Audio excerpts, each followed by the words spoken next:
구독자분들 중에 IT 개발하는 쪽 계시는 분들 있잖아요. 이분들도 꽤 많습니다. IT 개발하는 분들이 건설 현장에서 뭔가 이 가능성을 본 거죠. 이 두 분야가 전혀 접점이 없을 것 같잖아요. 왼쪽은 뭐 30년 전에 수행하는 방식이나 지금이나 거의 변한 게 없는 건설 현장과 그야말로 여긴 뭐 최첨단 분야잖아요. 어떤 연관성이 있길래 이분들이 관심을 갖는 걸까요? 네, 사실 뭐 어마어마한 가능성이 있습니다.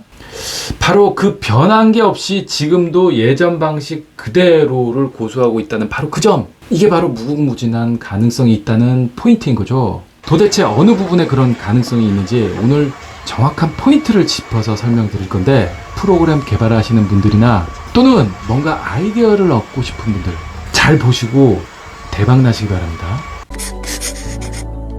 딱 현장 시작되면 맨 처음 하는 게 이 땅 파는 것부터 시작하거든요. 건물의 기초 부분 여기잖아요. 그래서 뭐 맨 처음 땅부터 파 내려갑니다. 그런데 현장 전체를 다 이만큼 파 내려와야 되는 거라서 이게 토사량도 엄청나고 시간과 장비도 굉장히 많이 들어가야 하는 공정인 거죠.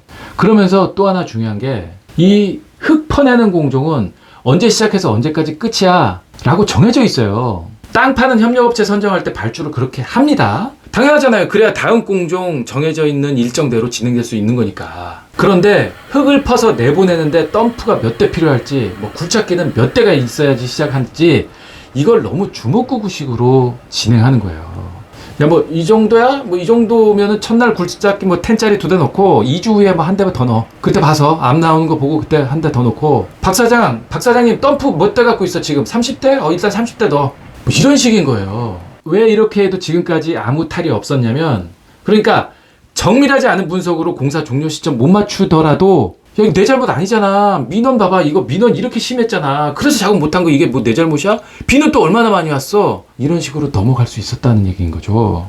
그래서 바로 이 대목에 첨단 시스템이 적용될 수 있다라는 얘기예요. 덤프는 몇 대 필요하고 장비는 몇 대를 불러야 가장 최적의 대수인 건지 얼마든지 분석이 가능하거든요. 현장에는 흙을 싣고 어딘가에 가서 흙을 부리고 와야 돼요. 이런 장소를 사토장이라고 합니다. 이 사토장과 현장과의 거리가 얼마인지, 그리고 교통 정체 시간을 포함해서 이 왕복으로 왔다 갔다 할 수 있는 시간은 얼마인지, 이거부터 시작하는 거죠. 뭐 웬만한 내비게이션 보면 다 나오잖아요. 그러니까 새벽 시간에 몇 번 왔다 갔다 할 수 있고 막히는 출퇴근 시간에는 얼마나 걸리는지, 이런 걸 토대로 해서 하루에 몇 번 왔다 갔다 할 수 있는지, 몇 탕 뛸 수 있는지, 5탕 뛸 수 있어, 10탕 뛸 수 있어, 이거를 계산할 수 있는 거예요.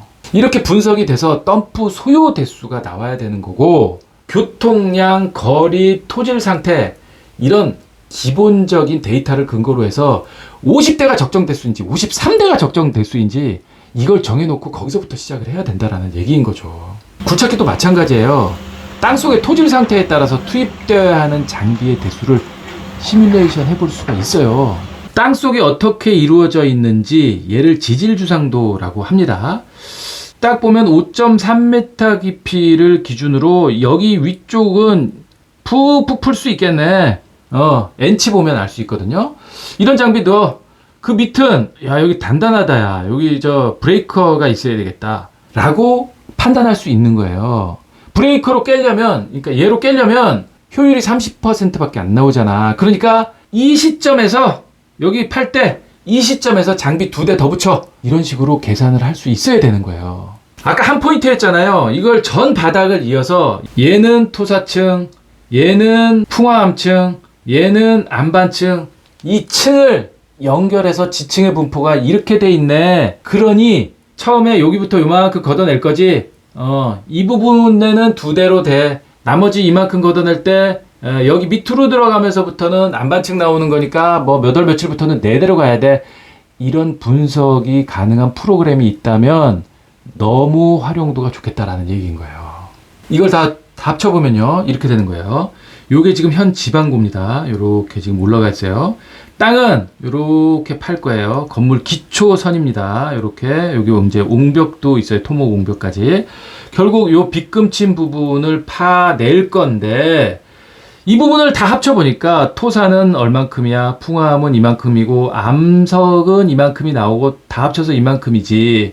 그러면 언제부터 언제까지 토사 팔 거고 그 다음에 풍화음 나올 거고 그 다음에 암 나올 거니까 굴착기는 몇 대, 언제부터 언제까지, 덤프는 몇 대가 언제부터 언제까지 있어야 합니다.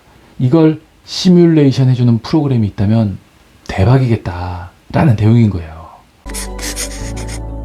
골조 조닝 계획할 때도 필요할 것 같습니다. 지금 4동, 5동, 6동 이렇게 있어요. 뭐 저 뒤로 7동, 8동, 9동 뭐 다 쭉 있습니다. 이 전 동을 한꺼번에 기초에서부터 쭉 똑같이 올라가진 않아요. 동시에 가진 않아요. 순차적으로 어디부터 시작하고 그 다음에 어디 이렇게 돌아간단 말이에요. 무슨 말입니까? 존을 나눈다는 거예요. 맨 처음에 할 존, 그 다음 두 번째로 할 존, 세 번째로는 요렇게 할게. 이런 식으로 조닝을 하게 될 수밖에 없는데, 그런데 아파트 동, 요거 이제 아파트 동이에요. 아파트 동에 딸려 있는 이 지하 주차장, 이 지하 주차장도 같이 얼마큼 포함시킬 거거든요. 얼마큼 포함시킬 거냐. 예를 들어서 5동 존이야. 5동이 요만큼 있어도 주차장을 여기까지만 포함할게. 딱 여기야. 여기 가운데는 왜냐면 통로로 쓸 거거든. 이렇게 할 수도 있고, 아니야 여기 통로 필요 없으니까 여기서부터 여기까지 다 5동 존으로 이렇게 만들어 놓자. 이럴 수도 있는 거예요. 이런 판단을 정밀하게 따져주는 프로그램이 필요해요. 자 보세요. 실제로 이게 5동이었거든요. 요만큼이 5동입니다. 아파트 동이고 요만큼을 더 포함시켰잖아요. 요 빗금친 부분 요거. 요만큼이 5동 존에 더 포함이 된 거예요. 이걸 5동 존, 6동 존, 7동 존 이런 존별로 한 존의 거푸집의 양, 뭐 철근의 톤수, 레미콘의 물량, 그리고 작업의 난이도 이런 게 거의 비슷한 정도의 수준으로 돌아가야 되는 거예요. 철근 작업을 예를 들어보면 요만큼이 한 개 존으로 끝났어요. 두 번째 존은 요만큼이 두 번째 존입니다. 1번 존 끝나고 나서 2번 존으로 딱 넘어와서 철근 작업 지금 하고 있는 거예요. 얘 끝나면 이제 3번 존 넘어가겠죠. 이런 식으로 선행팀 끝나면 후속팀한테 넣어주고 다음 또 존으로 넘어가고, 거푸집도 마찬가지예요. 요만큼이 한 개 존 지금 했고 또 요만큼이 또 한 개 존 지금 별도로 존을 나눠 놓은 거예요. 여기도 보세요. 거푸집 붙이는데 여기는 예를 들어서 3일 걸렸는데 여기는 뭐 일주일 걸려. 그럼 존별로 작업이 원활하게 돌아가지 못한다는 건 얘기인 거죠. 작업 순서대로 톱니바퀴 돌아가듯이 따박따박 돌아가 줘야 이렇게 진행이 돼야 되는 건데, 그러려면 투입 인원수와 거푸집 면적과 철근 토수 난이도 이런 걸 존별로 분석해서 아 여기가 조금 더 적네, 여기를 이만큼 더 해야 되겠다, 최적의 조닝을 해줄 수 있는 이런 프로그램이 있다면 대박이 나는 거죠. 기준층 사이클 분석하는 데도 필요할 것 같습니다. 먼저 사이클 진행되는 거를 먼저 보시면 맨 처음 이렇게 깽폼 설치합니다. 두 번째 이튿날 벽체 철근 이렇게 쭉쭉 올리게 되죠. 3일째 되는 날 내부 알폼 이렇게 지금 붙이고 있어요. 4일째 되는 날 슬라브 거푸집 이렇게 깔았습니다. 이 밑에 이제 동바리와 바닥판 이렇게 깔려 있는 거죠. 5일째 되는 날 그 위에 철근도 배관하고 전기 배관, 설비 배관 이런 거 다 깔아 놓습니다. 마지막 6일째 되는 날 레미콘 타설하는 거죠. 이게 한 개층 올라가는 6일 공정 사이클인데, 자 그러면서 아파트 동을 보면 무조건 동이 다 똑같은 단위가 될 수 없어요. 세대수가 많아서 긴 동도 있고 그렇지 않고 작은 동도 있단 말이에요. 그리고 결정적으로 타워 크레인은 토요일날 장비가 운행이 돼요. 그런데 레미콘은 토요일날 운행을 안 해요. 토요일날 타설이 걸리는 동은 다음 주 월요일날이나 돼야지 타설이 가능하다는 얘기예요. 이런 걸 모두 감안해서 몇 동과 몇 동을 한꺼번에 묶어서 철근 배관해야 되겠네, 레미콘 타설해야 되겠네, 그리고 깽폼 팀은 몇 명으로, 알폼 팀은 몇 명으로, 철근 팀은 몇 명으로 하는 거가 현장이 돌아가는 데 있어서의 최적의 인원이야. 이런 모든 경우의 수를 감안한 시뮬레이션을 해주는 프로그램이 있다면 이것도 대박인 거죠. 뭔가 관련된 자원과 순서를 AI처럼 전체를 다 분석해서 해주는 이런 프로그램 말고라도 단위 기술만 가지고서도, 그러니까 요소 기술만으로도 얼마든지 현장에서는 요긴하게 쓸 수 있습니다. 예를 들어서 레미콘 공장은 그날 오후 5시까지만 출하 요청을 받거든요. 그런데 지금 이렇게 레미콘을 치고 있어요. 근데 시간이 딱 보니까 4시 55분이야. 5분밖에 안 남았어. 뭘 더 시켜야 돼. 2대를 시킬지 5대를 시킬지 지금 정해야 돼. 현장에 들어온 레미콘의 양과 들어오고 있는 레미콘의 대수와 그리고 남은 면적 이걸 다 합쳐서 드론을 띄워서 딱 분석을 해주면 야 다 합쳐봤더니 레미콘 딱 한 대만 더 있으면 되겠어 판정을 해준다면 낭비 없이 레미콘 공장에 요청할 수 있는 거잖아요. 너무 필요한 거죠. 드론 이야기를 갑자기 왜 하냐면 요즘 현장에서 드론 활용도가 엄청 높거든요. 예를 들어서 이거 보세요.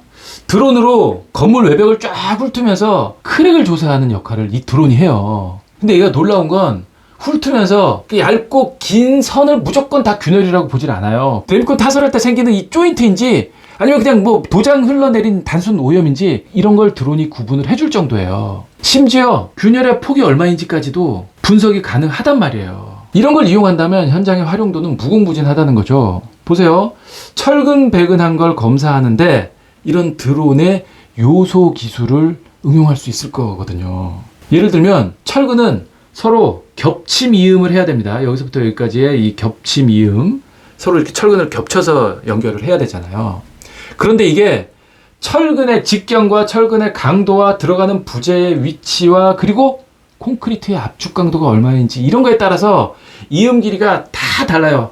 표까지 만들어놨어요. 방금 얘기했던 그런 여러 가지 조건에 따라서 이건 이음 길이 얼마로 해? 실수 가능성이 높다는 거죠. 저걸 꼼꼼히 보지 않으면. 이런 넓은 공간에 드론이 한번 쫙 돌면서 미리 입력해 놓은 값에 따라서 여기는 이음 길이가 맞아. 여기하고 잘못됐어. 라고 발견해 줄 수 있는 프로그램이 생긴다면 이거 대박 아닙니까? 또 많아요.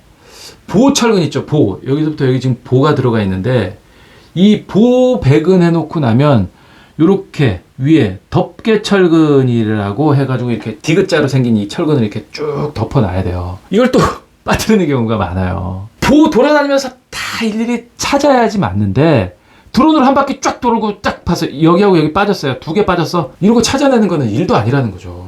갈고리 있죠. 갈고리. 요렇게 지금 갈고리가 이렇게 생겼는데 이걸 표준 갈고리라고 하는 방식으로 시공해야 됩니다. 표준 갈고리가 뭐냐면 이렇게 180도로 꺾였을 때는 뭐 철근 지름의 4배여야 돼. 뭐 90도로 꺾였을 때는 12배여야 되지. 뭐 135도로 꺾이면 얼마여야 돼. 뭐 이렇게 이제 정해 놓은 거 요거 이제 표준 갈고리라고 그러는데 이걸 제대로 사용했는지 이 위치에 몇 도짜리가 얼마나 들어가야 되는데 그거대로 했는지 안 했는지 드론이 찾는 건 일도 아닌 거죠. 크랙인지도 구별하는 마당에.